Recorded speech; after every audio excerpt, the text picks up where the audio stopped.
Hey everybody, so we got a lot of items to go through over in Battle Royale and in Save the World, so let's get started.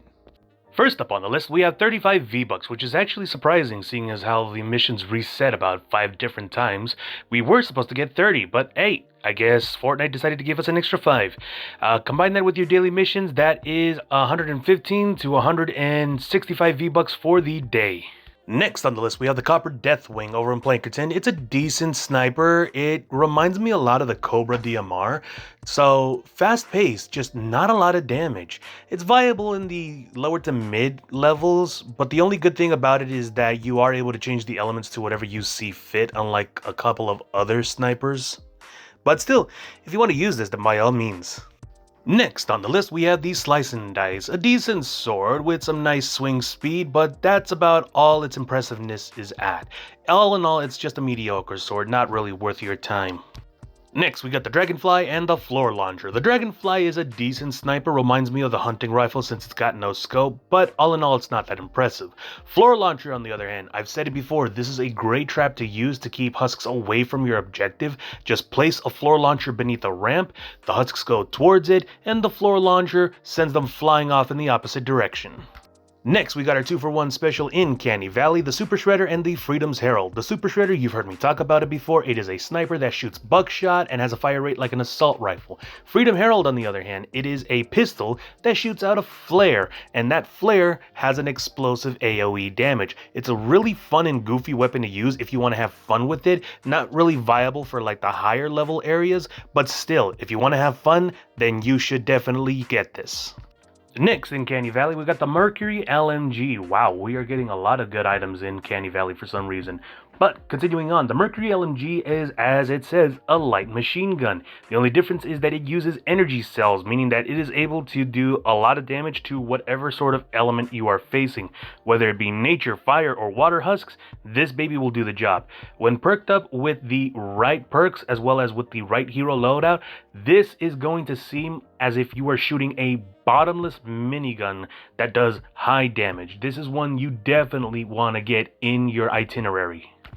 Moving over to Twine Peaks, we got the Ceiling Zapper and the Long Arm Enforcer. Now, the Ceiling Zapper is not really my favorite trap because it doesn't do that much damage and it doesn't surround a good area. The Long Arm Enforcer, though, reminds me of the Tactical Shotgun from Chapter 1, Season 1 of Battle Royale. A really decent shotgun. In unison with the Floor Launcher, we got the Wall Launcher. Now, combining these two together will make your base almost impenetrable to each and every single husk, except for the big ones like the Smashers. Keeping on with the topic of the traps, we also got the wall spikes available. Now, for me, I used to love the wall spikes until they got nerfed from like a long time ago.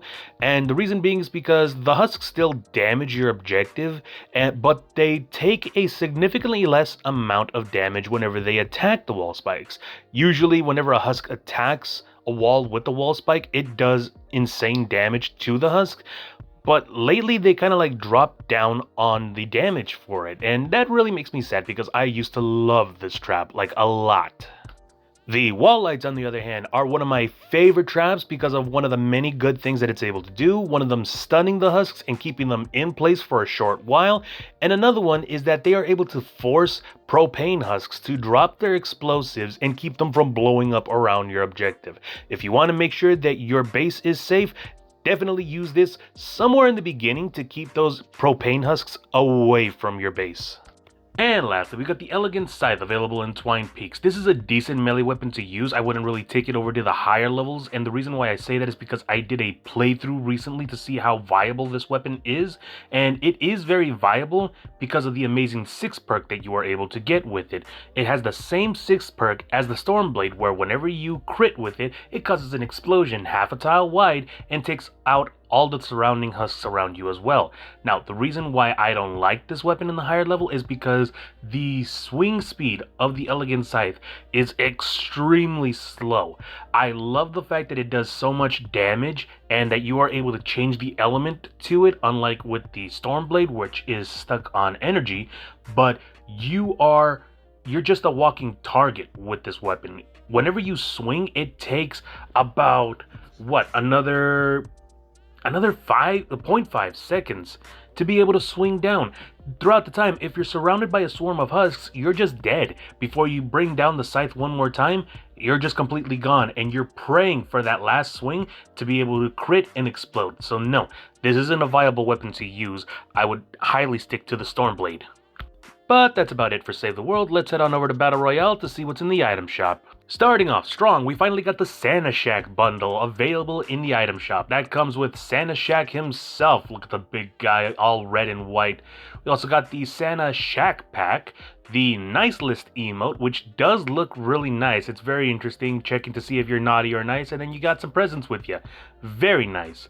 Also got the Hidden Mittens, which is basically boxing gloves wrapped in Christmas present paper.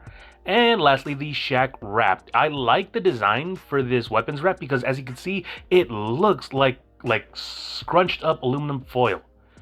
But continuing on, we also got the Frosty outfits. The Bundle Up bundle is back. Comes with Yuletide Ranger, Nog Ops, Cozy Coaster, and the You Shouldn't Have pickaxe.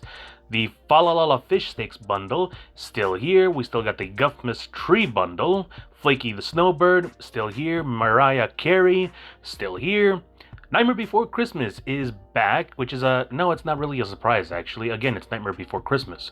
But we also still got Skibbity Toilet, I really don't like it. The Lamborghini Urus, am I saying that right? Urus SE? Well, whatever it is that a van?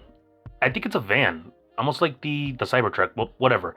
We also got the Feudal Gotham bundle still here. I love the design for it. The Snoop Dogg Cadillac is here. The Incredibles, still the same. The same wheels and boosts. We also got the McLaren, still in the item shop. OG Season shop. Oh, actually, I'm almost close to getting the Raiders Revenge, although I am able to get Renegade Raider and Aerial Assault Trooper, so that's nice. Messy bundle, still here. We do have Princess Felicity back in the item shop. It's been a while since we've seen her. But we also got the Surf Witch, the Camille, Chaos Agent, and the AFK emote. Wishing is back as well.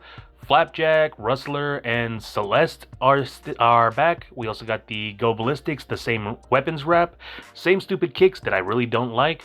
The Brick Life look, still the same. Still got the same jam tracks, same gear for festival, and Snoop Dogg is still in the item shop along with the same Nightmare Before Christmas Lego set and the same special offers and bundles.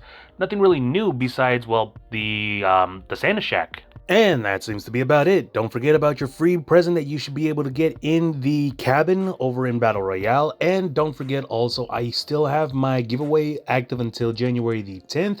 So if you don't know how to participate into it, go look at my Fortnite XP buff video that I had a few weeks ago to see how you're able to participate in the giveaway. Other than that, if you guys like my content, why not leave a like? And if you guys want to get more updates regarding the game, why not drop a follow? Until then, as always, stay safe and game on!